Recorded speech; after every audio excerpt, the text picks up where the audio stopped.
Assalamualaikum warahmatullahi wabarakatuh. Di sini Waalaikumsalam warahmatullahi wabarakatuh. saya Alvina dari Prodi Teknik Elektro kelas A angkatan 2020 semester 1. Di sini saya ingin mewawancarai mengenai penerapan Pancasila di kehidupan sehari-hari. Nah, untuk narasumber saya kali ini ada Siba, salah satu teman sekolah saya sewaktu SMA. Untuk Siba dipersilakan mengenalkan diri. Nama saya Subhanurul Aisyah, saya kuliah di Universitas Diponegoro, jurusan Teknik Komputer semester 1. Nah, makasih Siba udah nyempetin waktunya untuk jadi narasumber tugas kali ini. Nah, pastinya seperti yang awal tadi saya bilang, penerapan Pancasila dalam kehidupan sehari-hari itu kan ada banyak. Sila-sila kita sendiri ada 5. Ya. Nah, untuk penerapannya sendiri dimulai dari sila pertama, ketuhanan yang Maha Esa. Nah, kalau Siba sendiri gimana sih cara nerapin sila itu di kehidupannya Siba? Caranya itu tuh kita beribadah sesuai dengan agama kita masing-masing. Terus juga juga menghargai perbedaan agama antar teman gitu loh. Maksudnya jangan rasis, jangan kayak dibuat lucu lah gitu kan. Soalnya kan di Indonesia itu kan agama ada 5 kan. Iya nggak sih? Apa ada namanya? Pokoknya agama beda-beda kan, nggak cuma Islam doang. Ya pokoknya gitulah, menghargai terus beribadah sesuai dengan agama masing-masing lah pokoknya. Oke, kalau menurut Siba begitu ya. Iya sih ada benernya juga karena di negara kita ini agamanya gak cuma satu, ada Iya. banyak. Jadi kita juga harus saling menghormati. Hmm. Nah, selanjutnya kita lanjut ke sila kedua. Menurut Siba, penerapan sila kedua itu gimana sih? Madu dan terhadap itu tuh kita harus menghargai orang berdasarkan ras, suku, budaya. Pokoknya jangan rasis lagi lah kan, soalnya sekarang masih banyak kan kita nemuin orang masih rasis sama orang Papua, entah dibilang hutan lah, ada mall atau enggak, terus pokoknya dibuat lucu lah Papua itu kan. Kadang kita tuh nggak boleh kayak gitu karena kan Papua kan tetap bagian dari negara Indonesia. Jadi kita pokoknya harus menghargai lah apapun ras orang itu, budaya orang itu, suku orang itu. Nah, oke. Karena sebenarnya kalau kita lihat juga ya, nggak jauh-jauh dari orang sekitar kita pun terkadang lelucon itu bisa rasis. Nah, tanggapannya Siba tuh sama misalkan nih teman Siba ikut rasis. Kalau menurut Siba tuh kenapa sih orang itu gitu? Menurut Siba, Biasanya sih ke bawah temen ya, ya kita lihat kan banyak teman sekelas kita itu rasisin Cina biasanya, ya kan, Cina. Nah itu tuh biasa ke bawah teman-teman dan gak ada yang berani negur juga, makanya mereka jadi kayak gitu. Jadi kita harus negur sih biar mereka berhenti. iya. Nah, selanjutnya kita lanjut ke sila ketiga. Kalau Siba sendiri menerapkan nilai-nilai yang terkandung di sila ketiga ini gimana? Harus selalu rukun sama teman, jangan bikin kerusuhan, jangan bikin perkara mulu lah, pokoknya jangan bikin perpecahan, jangan berantem mulu. Kalau ada masalah tuh di stand baik-baik, jadi biar nggak pecah lah pertemanannya. Nah, selain itu, pasti di lingkup pertemanan kita sendiri banyak kan kayak istilahnya ngomongin di belakang gitu. Yang Ah, secara langsung betul. itu memicu perpecahan sendiri di lingkungan kita dalam lingkup yang paling kecil. Nah, cara Siba mencegah itu gimana? Namanya ngomongin di belakang tuh kayaknya susah dicegah nggak sih? Maksudnya tuh kayak udah apa sih, kayak udah benda apa sih, udah benar-benar melekat lah suka ngomongin orang di belakang itu. Jadi sih kalau gue sih daripada menegur orang itu, karena gue jujur gue kadang suka ngomongin orang di belakang, dia ya cuekin aja sih, karena gue juga kayak gitu. Jadi ya cuekin aja kalau ada ngomongin orang, ngomongin gue di belakang. Selanjutnya kita lanjut ke sila keempat yuk. Nah, sila keempat ini lumayan panjang, tapi sepanjang silanya banyak juga nih makna-makna yang terkandung. Nah, pastinya banyak dong hal-hal yang bisa kita terapin. Kalau di kehidupan Siba nih, gimana sih Dan apa aja penerapan Pancasila sila keempatnya? Menghargai pendapat orang lain, karena kan misalkan dalam musyawarah itu kita selalu beda-beda pendapat kan, kadang jadi ya kita hargai perbedaan pendapat itu.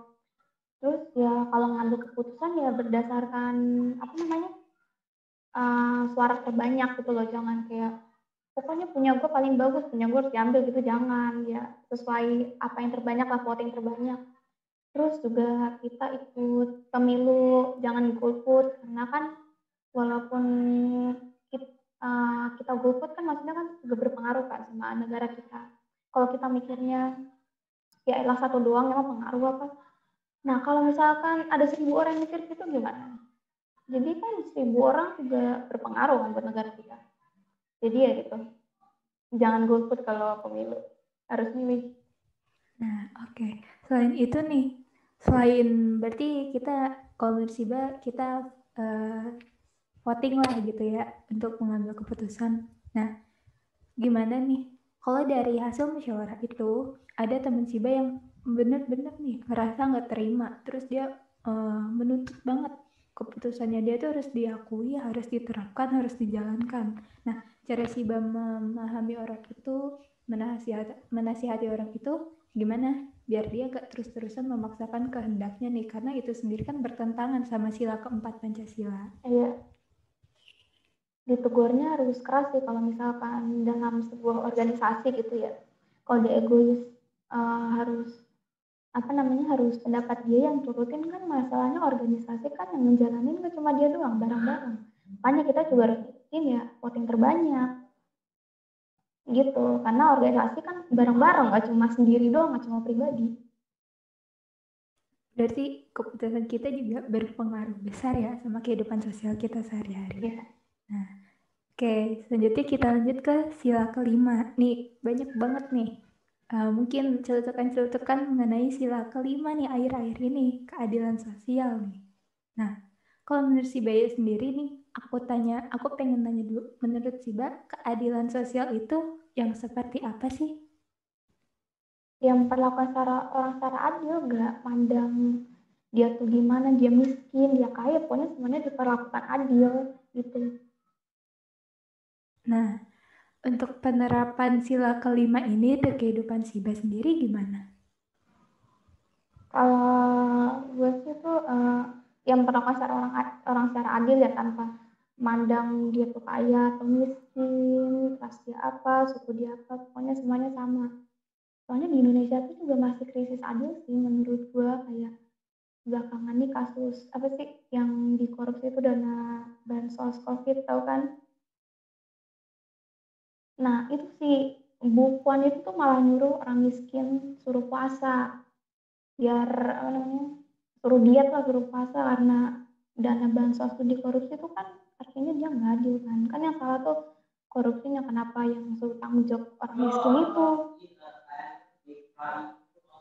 Ya sih, emang eh, ternyata di kehidupan sehari-hari kita sendiri nggak jauh-jauh dari permasalahan yang berkaitan dengan sila-sila Pancasila ini. Nggak sedikit penyimpangan-penyimpangan yang terjadi.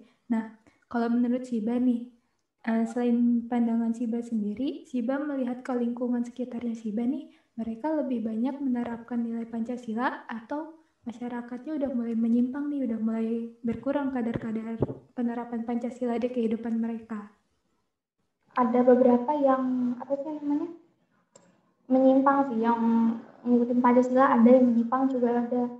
Contohnya kayak yang menyimpang tuh, ya kita banyak lah nemuin orang lebih apa sih namanya, lebih belain orang yang mungkin lebih cantik, lebih ganteng. Misalkan ada orang cantik atau orang ganteng lah yang good looking gitu melakukan sebuah kesalahan, kayak yaudah nggak apa-apa lah, yang penting dia cantik atau ganteng. Sedangkan yang nggak good looking langsung dicaci maki, langsung dibully. Itu banyak banget kan di lingkungan sekitar kita. Nah itu salah satu contohnya yang nggak nerapin Pancasila. Tapi nerapin Pancasila juga banyak, banyak tetap memandang kalau salah ya salah, bener ya bener gitu. Nah, selain itu, beberapa waktu lalu kan sempat ada nih kasus yang trending kayak salah satu pejabat negara membatasi anggotanya untuk mengemukakan pendapat seperti mic-nya di mute. Oh iya, Nah, bakar banget. menurut Ciba nih, perilaku itu menyimpang banget gak sih dari Pancasila, dan cara kita menghadapi orang seperti itu bagaimana? Menyimpang banget dari sila keempat kan, di mana orang tuh bebas berpendapat, giliran ada berpendapat malah di mute.